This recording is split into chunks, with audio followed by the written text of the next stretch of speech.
Well, the procedure to remove the containers that's washed ashore has begun in Kollam district. In fact, the situation arose after a Liberian container vessel fully sank off the Kochi coast on Saturday, following which the containers that was inside the vessel fell into the sea. And since the last 48 hours, since the last 2-3 days, we're seeing containers washing ashore the Alappuzha, Kollam and Thiruvananthapuram coast. Right now, we are in Kollam in Shaktigulangara, where the containers, you can see the visuals of the containers still lying on the shore. Now some of it has been removed, and these are big containers, and these needs to be broken. And now the procedure is to lift them using the crane, and once they are lifted from the shore, it will be broken into pieces and then transferred to removed from here and transferred to other locations.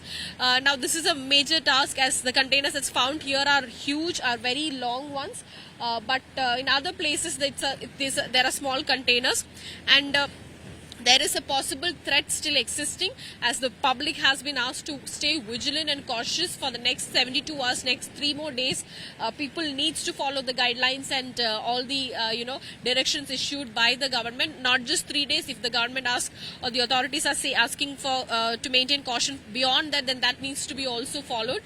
Now these containers that's found so far near along the coast of Alappuzha and Kollam and Thiruvananthapuram are not dangerous things, as these are all very basic elements that was found. There's no dangerous substance inside these containers. These were all empty, so there's no possible threat as far as the containers that's washed ashore is concerned.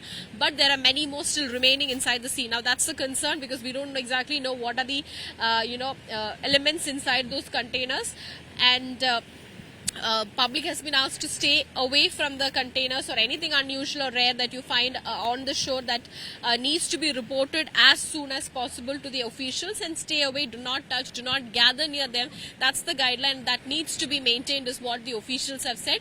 Like I pointed out, in the next 72 hours the caution should remain, because if there are any dangerous substance, then that is a threat to the marine life, the environment, as well as the people living here, living closer to the coastal region. So that is a concern. And there's an also request that a demand from the public here to the government to ensure that they give out clarity on what are exactly inside these containers, so that people do not panic, and people do not panic, and it does not start affecting their livelihoods, as a lot of people depend on fishing here. With video journalist Tinku Rashtriga, KG for India Today from Kollam.